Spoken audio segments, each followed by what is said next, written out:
Tenho pela linha telefônica a vereadora Emília Correia. Vereadora Emília Correia, nossa entrevistada a partir de agora. Jornal da Fã. Entrevista. Minha cara vereadora Emília Correia, bom dia. Bom dia, Narciso. Bom dia, ouvintes da Fã FM. Estou à disposição, Narciso. Vereadora, vamos começar por este assunto para que a senhora democraticamente possa nos trazer aí a sua opinião. Com relação a esses projetos que irão à votação aí na Câmara Municipal de Aracaju, como é que a vereadora se posiciona especificamente, melhor dizendo, com relação ao transporte público aqui na capital? Então, Narciso, primeiro, muito obrigada, né, por nos dar essa oportunidade de falar sobre esse assunto. Na qualidade de líder da oposição ali na Câmara, esse assunto realmente, ele nos incomoda, mas ele também traz um alerta, uma luz, e isso é importante. Veja, quando se quer, Narciso, quando se quer resolver, é uma pena que se deixou a coisa chegar nesse nível. Mas quando se quer resolver, se resolve. Você veja que a líder da oposição tomou conhecimento pela imprensa porque quiseram resolver. Chamaram a bancada, o projeto já estava pronto, não houve esse tempo todo que está havendo de décadas quase, meu Deus, de décadas para se debruçar sobre a licitação. Chegou, resolveu, porque também já estava com a corda totalmente esticada, porque eles mesmos deixaram essa corda ficar nesse ponto, né? Aí, eu não sou contra de jeito nenhum ao subsídio, não sou. É um item da solução do problema do transporte coletivo público em Aracaju. É um item, mas eu não posso deixar nunca de destacar que eles deixaram acontecer. E foi, agora quando quer, né? Olha, o projeto estava pronto, a decisão tomada, a aprovação imediata, digamos assim, antes de chegar na Câmara, certamente já está aprovado, né? Urgência, e aí pronto, se resolve, porque quando se quer, é assim, quando não se quer, faz como em relação ao piso dos professores, dos agentes de saúde, quando não se quer, aí se aprova, manda veto, acolhe esse veto, discute, ou então derruba veto. É por aí que eu preciso chamar a atenção. Agora, é o que você falou. Não podemos de jeito nenhum, veja, são projetos que vão ser enviados, não chegaram ainda para apreciação nossa, mas já vai, hoje já chega, tal. A gente sabe que tem um rito que quando quer resolve. Eu fico feliz por um lado, né, porque a gente torce para que seja resolvida a questão. Eu não sou contra a empresa, mas a gente torce, claro, para resolver a situação dos trabalhadores, dos motoristas. Isso tudo é necessário, é imprescindível e tinha que estar amarrado com uma contraprestação que nunca houve, a começar pela licitação que não acontece, a começar pela a qualidade desses ônibus que o usuário vive reclamando, é sucateado mesmo, e quem sabe é quem usa, porque a gente recebe reclamação o tempo todo. Não tem qualidade, não tem segurança, não tem frota suficiente, não tem respeito, né? E aí vem a questão do reajuste da tarifa.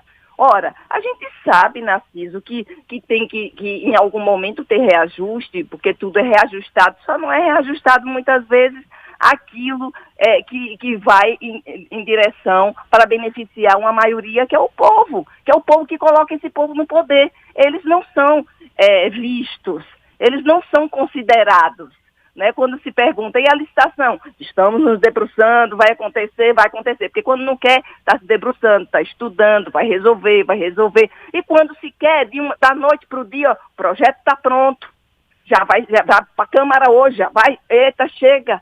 Então, subsídio é importante, a gente não é contra o subsídio, mas não é só por aí que se resolve, né? Não é só por aí que se resolve. Então, a gente sabe que isso tudo é uma questão de política mesmo.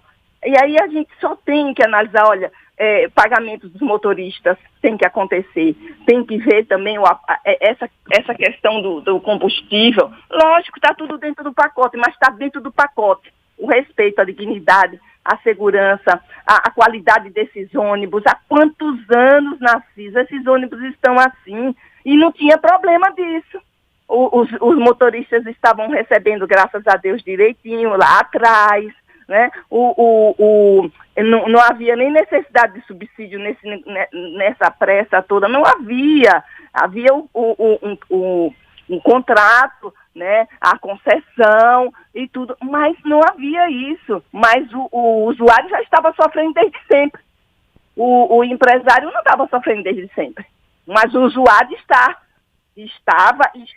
e eu penso que vai continuar ainda, mas eu torço que não, eu torço que tenha a contraprestação, porque se não tiver, isso tudo aí a gente já sabe como funciona, né? A gente vai estar cobrando, eu vou estar analisando os projetos, a gente, ali da oposição, a gente tem coerência, mas a gente sabe que isso já podia ter sido resolvido. Olha, sabe por que está acontecendo esse problema dos alternativos, dos aplicativos, dos Ubers?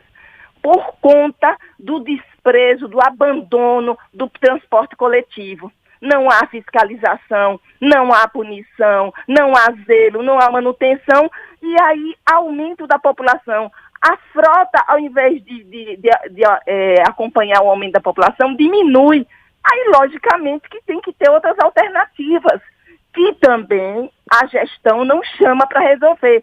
Não ouve, não conversa com esses alternativos, com esses aplicativos, que é um problema muito sério em Aracaju, inclusive de todos os níveis, de segurança, de dificuldade, de recursos, tudo isso, Narciso. Então, a gente tem esse contraponto, e não é um contraponto para destruir, para achar, não é uma crítica destrutiva, é uma crítica construtiva que a oposição faz ali nessa casa. Porque a licitação, o que ele disse, vai se debruçar, vai ver, e nunca chega, parece uma miragem. Concordo que há uma letargia realmente nessa discussão da licitação aqui na capital e que é preciso, como eu disse aqui, uma prestação de serviço mais qualificada para a população. Emília, então vamos aguardar o resultado desta votação, que, como você disse, pelo fato do prefeito ter maioria aí, com certeza deverá ser aprovado. Falando em 2022, Emília Correia, citada como possível vice em uma das pré-candidaturas. Já definiu o que é que vai disputar, Emília? Vai ao Senado, vai à Câmara Federal, é vice na possível chapa ou nessa possível pré-campanha de Valmir de Francisquinho? O que é que a Emília definiu? Olha, Narciso, também agradeço a oportunidade de falar sobre esse assunto, que a gente ouve falar muita coisa. Primeiro, eu tenho uma gratidão imensa de todo o meu coração, de todo o meu ser, de toda a minha existência a Deus e ao povo de Sergipe, ao povo de Aracaju, né? Porque eu já experimentei tanto uma aprovação do povo de Sergipe como do povo de Aracaju. Agora veja, eu estou em um partido patriota, que é um partido considerado pequeno, Narciso, e que nos dá digamos, a independência de analisar juntos, de conversar juntos, e isso não é só com a Emília, é com os filiados que chegam, é com os filiados que já estavam. Então, existe toda uma análise sobre isso. E eu estou numa posição de dificuldade e, ao mesmo tempo, de prestígio, no sentido que o meu partido me deixa à vontade, mas nem tão à vontade, porque se me perguntarem, Narciso, eu sempre disse isso, o que é que eu gostaria de disputar, porque eleição nenhuma é fácil, você sabe disso, eleição nenhuma é fácil, mas nem sempre é a gente que decide aquilo que a gente quer, o povo precisa saber disso, nunca é. Às vezes você tem uma independência de dizer um sim aqui, um não ali, um sim aqui, um não ali, mas não é você que define. Mas se fosse eu que definisse, por exemplo, desde quando eu fui ano passado, eu fui lá na Nacional, essa semana eu conversei com a semana passada nós conversamos com a Nacional, desde sempre eu disse assim, olha, ele perguntou o que é que a vereadora Emília gostaria de disputar nessa eleição de 2022. Isso foi pergunta da Nacional para mim. E eu respondi, eu gostaria de disputar alguma coisa que eu fugisse da legenda. E não é sem sentido. Eu já experimentei o que é uma legenda no sentido contrário, né? Quando ela não se completa. Você tem uma votação daquela de 2018, quase 53 mil votos, e eu não entro, e, por exemplo, o deputado federal Fábio Henrique, com 35 mil votos, por conta da legenda, foi beneficiado. Eu, por conta da legenda, eu fui reprovada na legenda. Então, a gente já carrega isso com a gente. Então, foi por isso que eu respondi, fugir da legenda, não é nem a função. Porque a função que você vai disputar, seja ela qual for, ela é importante, se for para servir ao povo de verdade. né? Então, seja vereador, seja deputado estadual, federal, governador, senador, não importa. Aí eu disse isso. Então, o que eu estava dizendo com aquilo? Que eu gostaria de disputar para o Senado. Foi desde sempre lá atrás. O que é que você quer disputar? Eu quero fugir da legenda. Eu sempre disse isso. Na semana passada você voltou a dizer isso à direção nacional? Disse também, continuei dizendo isso, ou seja, não tem nada definido e não é a Emília que decide. É um sistema, é um sistema que aí eu não estou falando de um sistema totalmente ruim, não. São as regras, é a legislação. Né? Se você decidir... O partido, por regra, teria a necessidade da sua candidatura à Câmara Federal. Então, exatamente, mas isso não é só do meu partido, é de quase Sim, de todos os partidos, perfeito, perfeito. De todos os partidos. Por causa da cláusula de barreira. Exatamente, mas também não me impõe isso. O Patriota hoje é um partido que, por exemplo, muita gente, Narciso, que poderia estar na Câmara Municipal, se estivesse no Patriota, teria entrado junto comigo. E que não entrou porque foi para outros partidos, e que eu acho que muitas vezes os candidatos se encantam com a estrutura do partido, quem está no partido, e não é bem assim. Às vezes um partido menor te dá acesso de chegar, às vezes um partido maior também, mas muitas vezes dá acesso para alguns, o grande. E o pequeno, muitas vezes vai dar acesso ao pequeno chegar, né? E muitas vezes muita gente ficou... não entrou porque estava na porta de entrar para o Patriota e foi para outro. E ficou de fora. Você tem um prazo para essa definição, Emília? Não, o prazo de todo mundo para definir... a convenção. É a convenção, mas claro que a gente quer definir antes, até para trabalhar a pré-candidatura, né? Essa questão, por exemplo, do convite de vice... muito me honrou, como me honrou também lá em 2018, esse mesmo convite para vice. Então esse convite já foi oficial? Esse convite já aconteceu ano passado.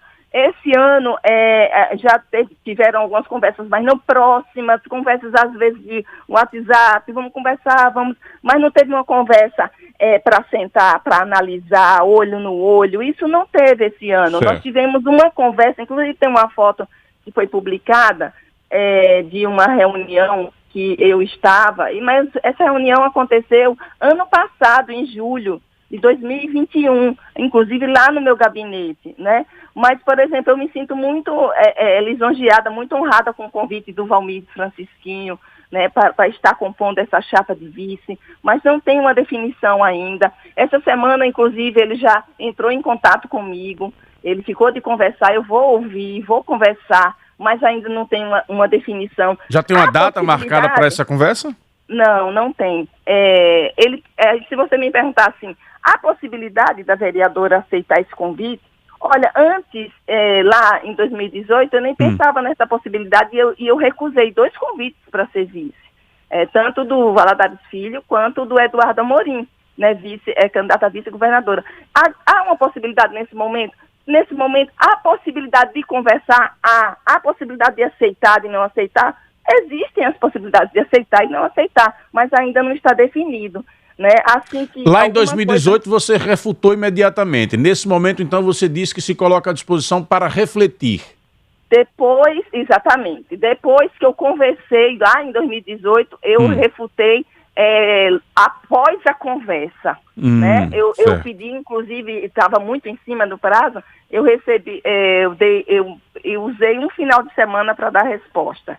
Né, depois da conversa. Como não houve uma conversa ainda mais aprofundada, para a gente sentir, né, porque é uma decisão muito difícil, sim, mas é uma decisão muito séria, né? Então, depois de uma conversa, certamente eu vou ter um parâmetro melhor para responder, mas por enquanto eu me sinto até numa situação privilegiada, no sentido de eu posso sair candidata a deputada federal, nós temos condição, junto com o time que se formou, eu não tenho esses nomes aqui agora, mas depois eu posso até passar alguns para você, né? Então a gente tem um time, o Patriota pequeno, mas é valente, né? É valente, a gente confia. Eu digo que muita gente poderia que não veio, de novo, poderia entrar como estadual e até mesmo, quem sabe, como federal, e talvez não vá, porque não aceitou. Agora, Emília, olha a estrutura. Perfeito. Já lhe agradecendo sua participação conosco, eu queria lhe fazer uma última pergunta.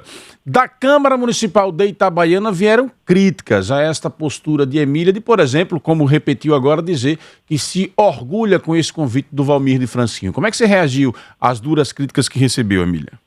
Primeiro, crítica é uma coisa que sempre vai acontecer, Narciso. Qualquer decisão de uma pessoa pública, qualquer decisão, ela vai agradar e ela vai desagradar. Quando eu digo que muito me honra, é porque lá atrás, isso em 2017, eu assisti sem conhecer, não conhecia o Valmir, e eu ouvia falar da administração dele em Itabaiana como extremamente positiva, e eu era opositora do Edivaldo. E a gestão aqui péssima. Aí eu falei, por que esse cara consegue e o daqui não consegue? E sem conhecer, sem entrar em contato com ele, porque é assim que eu faço. Eu não fico, querendo me aproximar a todo custo. Não, eu deixo as coisas acontecerem. Aí eu fui sem avisar e sem conhecer ele. Eu fui a Itabaiana com 4 pessoas minhas e a gente foi conhecer as obras que ele tanto falava. E eu constatei, eu confirmei. Quando ele soube que eu estava em Itabaiana, ele foi ao meu encontro. Mas quando eu fiz o elogio da administração, eu nem o conhecia. Eu conhecia a administração e fui conferir. Foi isso. E daí para frente, depois nem teve contato mais com ele. Né? E recentemente, ele entrou em contato comigo, ele foi no meu gabinete, ele conversou comigo. Ou seja, as coisas, elas acontecem para quem trabalha. Primeiro porque eu não fico de olho no trabalho dos outros, eu fico de olho no meu trabalho, que já é muita coisa para fazer. Né? Então, quando vem essas críticas, é porque certamente as pessoas estão incomodadas. Falhar, todo ser humano falha, mas é aquela história, se você fizer 99 e não fizer 100, o crítico vai sempre dizer que não serviu, mas tem que analisar esse não serviu, por quanto tempo está, o que realizou. Você tem que ponderar todas as coisas, né? Por exemplo, se for olhar para a gestão de Edivaldo Nogueira, olha quanto tempo ele está no poder, olha quanta coisa ainda falta na nossa cidade que é imprescindível, que é necessária. A questão da saúde não é aquele encantamento que a gente vê. A questão, por exemplo, do transporte público, meu Deus do céu, olha quanto tempo ele já está no poder e não resolve. Né? Então, resolve quando não tem quase jeito mais, e mesmo assim não resolve para quem tem que resolver, que é para o povo. Né? Certamente é uma parte da parcela, porque são trabalhadores, motoristas e tal, a necessidade é uma parte que tem que ser resolvida, mas tem que ser resolvida também contra a prestação. Então, respondendo essas críticas, eu não me incomodo com essas críticas, porque eu conheço o passo que eu dou a cada dia. Não, como uma defensora pública que fui há mais de 30 anos, trabalhando, ouvindo o povo, eu sei quem eu sou, então eu não me incomodo com essas críticas. As críticas virão, o trabalho vai continuar, até o dia que Deus quiser, não tem problema. Isso eu não estou declarando, por exemplo, um apoio a A ou B. Eu estou falando, Narciso, de uma administração, eu estou falando de um gestor, eu estou falando disso, não estou defendendo, eu me colocando no lugar de uma pessoa, muitas vezes, que começa a aparecer positivamente, que foge um pouco do controle do sistema, aí não pode aparecer. Então eu me coloco no lugar dele e me coloco no lugar de qualquer pessoa que estivesse assim. Apenas isso foi o que disse, e isso eu repito e sigo o meu caminho até o dia que Deus quiser. Perfeito. Eu tenho uma pergunta para a Emília através de um ouvinte. Vamos lá, meu caro Wendel Lessa. Bom dia, Narciso Machado. Aqui quem fala é da comunidade de Santa Maria. Narciso, pergunte à vereadora se um eventual segundo turno entre Bolsonaro e Lula, em quem ela votaria. Queria ouvir isso da vereadora, porque especulou muita coisa da vereadora apoiar Lula.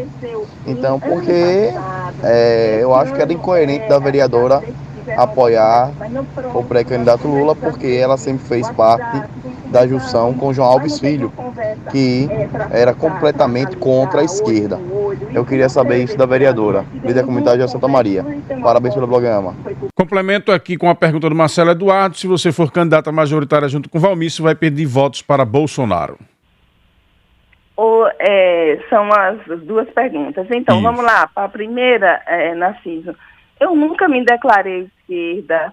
é uma eleição extremamente polarizada, difícil. Uma pena que o Brasil não conseguiu fazer um nome mais forte de uma terceira via, né? Eu nunca me declarei, jamais, não tem como votar na esquerda, nada contra a pessoa do Lula, mas contra a história do Lula, que começou muito bonita, mas que depois ficou muito ofuscada. Eu certamente não tomaria esse rumo, todo mundo sabe disso, quem conhece a Emília sabe disso, né? Então, acredito que numa eleição dessa, nem sei como seria um segundo turno, já que ela está tão polarizada.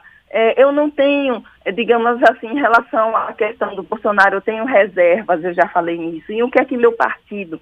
Eu tenho reservas, mas isso eu não estou dizendo, vai votar, não vai votar?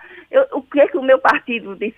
É outra coisa que eu gosto muito de estar no Patriota. Nos concedeu a independência. A independência, o Patriota vai ficar independente, vai caminhar lá na frente. Lá na frente a gente vai saber, as decisões virão, mas o meu sentimento em relação à esquerda, à direita, é um sentimento, primeiro, que isso não tem que prevalecer. Eu olho o que se faz, o que se diz e o que se faz, porque muitas vezes se diz, mas não se faz. Então, é o que eu olho. Eu acho que, inclusive, essa questão de direita e esquerda atrapalha demais, porque nem tudo é tão ruim, não existe tudo ruim na esquerda e tudo ruim na direita. Tem coisa boa lá, tem coisa ruim, né? Mas alguns valores lá não batem com os meus valores, por isso que eu emito essa minha expressão e não tenho receio de repetir ela em qualquer lugar, porque eu estou falando aqui para o mundo, quando eu estou falando com você, né? Então, muita coisa de valores e princípios não batem, mas respeito a quem entende assim. Na direita tem muita coisa que eu não concordo. Quando eu falo de direita, aí eu estou falando de esquerda, eu estou falando Lula, digamos, e direita eu estou falando Bolsonaro, digamos. Tem muita coisa na direita, por exemplo, na linha do Bolsonaro, que eu não concordo. Eu não concordo. Mas o meu partido me dá hoje essa liberdade de não me manifestar, e nem o partido vai se manifestar nesse sentido. A gente vai trabalhar o que está na nossa mão, o que a gente pode fazer, e não o que o outro vai fazer. Mas vamos ter posicionamentos claros. Muito bem. Vereadora, muito obrigado por sua participação aqui no Jornal da Fã. Se fosse aqui pela quantidade de perguntas que estão chegando, viu? A gente ficaria aqui por mais tempo, mas a gente precisa, como dizia um personagem de uma novela, o tempo urge e a Sapucaí é grande. Muito obrigado por sua participação, vereadora. Um bom dia de trabalho aí na Câmara Municipal de Aracaju. Obrigada, Narciso. Deus abençoe a vocês e que Deus nos livre do homem mau. Tá aí, portanto, o vereador Emília Correia, dizendo que tem aí sim a possibilidade de aceitar o convite de Valmir de Francisquinho e deixando claro o seu posicionamento com relação à polarização nacional.